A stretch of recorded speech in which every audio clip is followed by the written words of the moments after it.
Di mana ada kemauan, di situ ada jalan. Hal inilah yang dialami Pak Salim.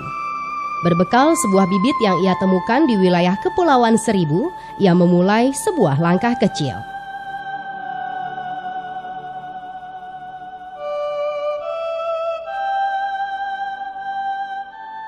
Menanam mangrove satu demi satu dengan keyakinan akan adanya sebuah perubahan positif yang bermanfaat bagi masyarakat sekitar. Tapi memang tak semua niat baik mendapatkan jalan yang mulus. Pak Salim pun sempat merasakan hambatan dan respon yang tidak menyenangkan dari masyarakat sekitar. Kalau untuk menggerakkan dengan tanaman sendiri, karena kita tanam begini orang awam atau masyarakat sendiri nggak ngasih.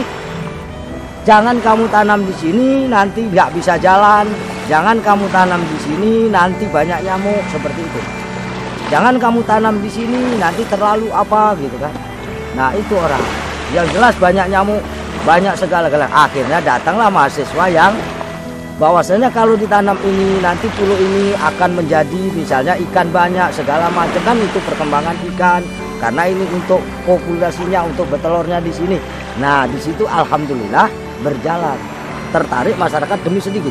Tapi dibuktikan ikan apa Bapak harus lihat. Jangan ngomongnya saya baru Bapak percaya. Seperti contoh yang kecil. Pertama-tama di sini sebelum ada mangrove tidak ada binatang itu. Yakin tidak ada. Apa itu?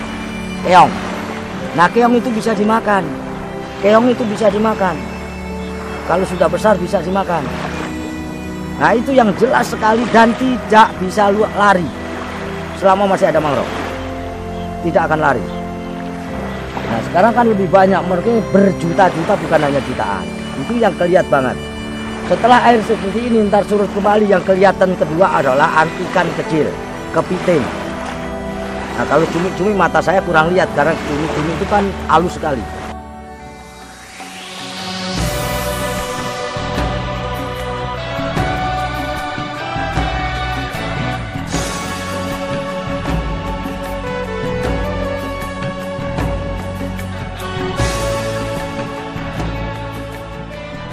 Puluhan tahun telah dilewati. Hasil dari tanaman mangrove kini nyata terlihat. Habitat ekosistem Kepulauan Seribu semakin diperkaya dengan kehadiran berbagai organisme laut yang bermanfaat bagi kehidupan manusia. Tak dapat disangkal peranan Pak Salim dalam perubahan ini besar adanya.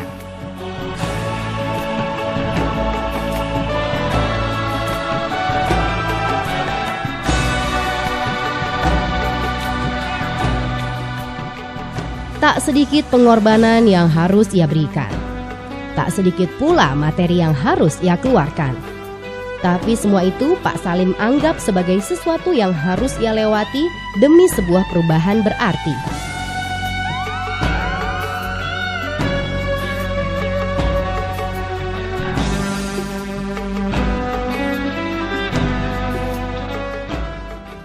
Saya tidak belajar, jadi saya itu nanam seenak saya.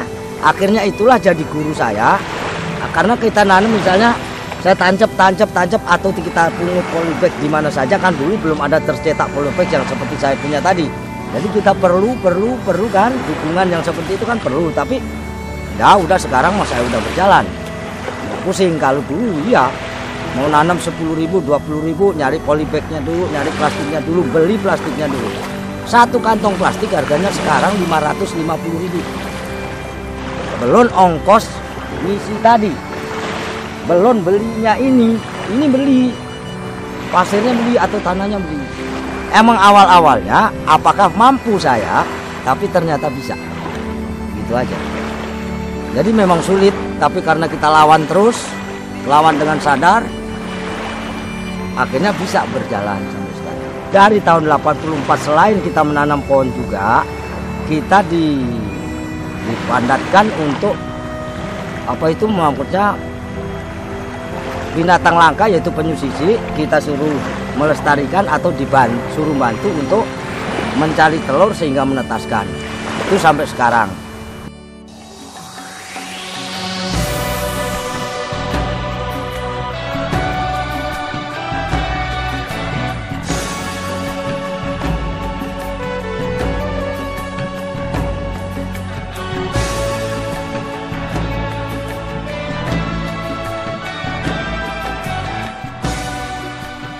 Dan bukan cuma itu, seakan tak habis waktu dan tenaga, Pak Salim juga disibukkan dengan kegiatan pelestarian habitat satwa, yakni penyu sisik yang mulai langka keberadaannya.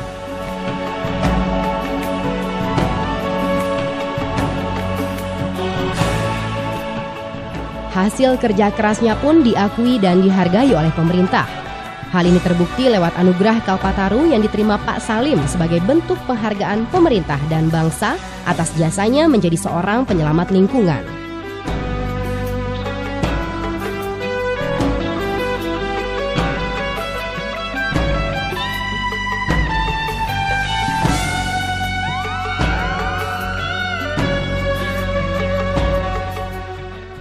Yang tadinya sepenjaga pulau sampai 15 tahun, 20 tahun di pulau terpencil, tidak di tempat ramai ini, tidak. Pulau yang kosong glong tidak ada orang, hanya saya dengan keluarga saya pernah sampai. Tahun 2001 atau tahun 2000 baru saya masuk ke sini. Nah sekarang akhirnya ketahuan pada orang sama siapa saya nggak tahu, akhirnya saya dipanggil ke gubernur kalau nggak salah waktu itu didapat penghargaan apa itu namanya. Posisi pokoknya tingkat gubernur, tingkat daerah lah, tingkat provinsi itu tahun 1991.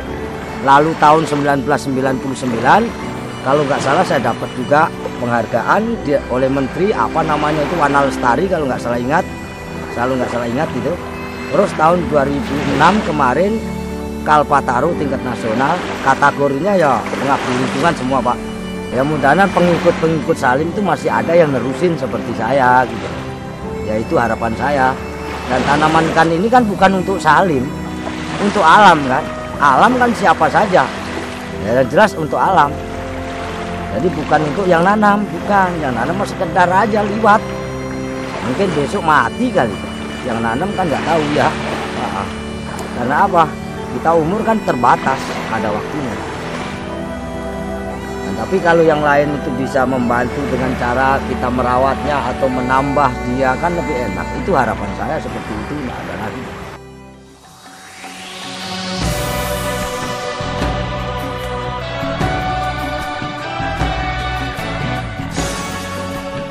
Semoga masih ada pengikut-pengikut Salim. Itulah harapan sederhana dari seorang Pak Salim dalam upayanya melanjutkan pelestarian alam.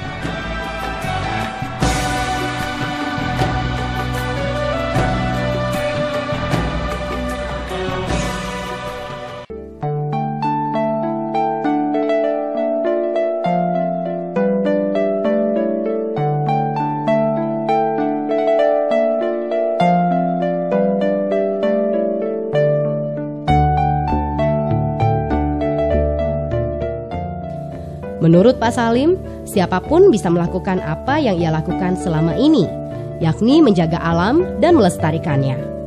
Karena tak penting siapa pelakunya, tapi apa yang ia lakukanlah yang sesungguhnya berarti.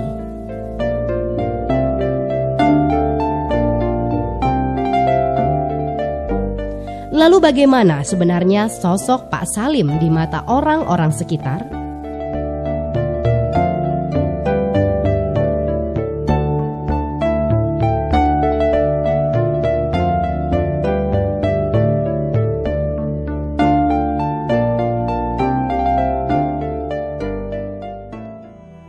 Banyak sekali ya, soalnya dia ngurusin penyu sisik, juga nanam bako udah begitu banyak ya, dari bukan pulau ini aja udah sekitar semua, hampir pulau semua dia tanemin gitu. Bapak kalau misalnya di rumah dia sangat tegas, juga disiplin dalam ngurusin rumah tangga begitu, sama anak juga sama istri. Kalau kerja itu sangat bagaimana ya, kalau dari pagi itu sampai sore kalau belum dia tuntas kerjaannya dia masih terus bekerja, sangat giat pokoknya begitu ya. Saya sangat bangga sekali sama Bapak itu, biar dia panjang umurnya ya, supaya dia terus bisa melestarikan alam di Kepulauan Seribu ini begitu. Bermanfaat bagi masyarakat Pulau Seribu ini.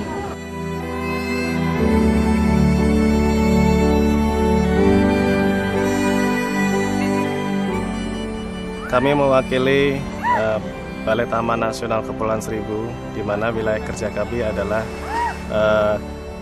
Seksi Konservasi Wilayah 3 di Pulau Pramuka, yang meliputi perairan Pulau Pramuka, perairan Pulau Panggang, perairan Pulau Karya, perairan Pulau Semak Daun, perairan Pulau Opak, dan perairan Pulau Kotok. Selain itu, di Balai Taman Nasional Kepulauan Seribu terdapat salah satu tokoh yang bernama Pak Salim, di mana beliau adalah salah satu penerima Kalpataru sebagai penyelamat lingkungan pada tahun 2006. Kegiatan beliau tentu saja sangat mendukung upaya dan program Balai Taman Nasional Kepulauan Seribu, yaitu untuk melakukan rehabilitasi ekosistem mangrove. Fungsi ekosistem mangrove di Taman Nasional Kepulauan Seribu ini sangat penting karena ekosistem mangrove ini secara ekologi juga untuk menambah habitat ikan-ikan untuk berkembang biak. Mangrove ini juga berfungsi sebagai barier penahan ombak alami untuk pulau-pulau kecil di Taman Nasional Kepulauan Seribu.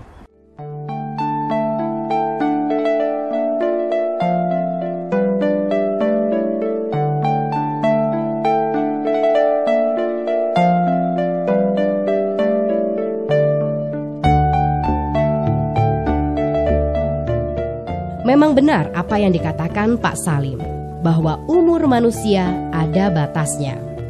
Maka ingatlah, jika sesungguhnya bumi ini bukan milik kita seorang, melainkan juga titipan anak cucu kita nanti.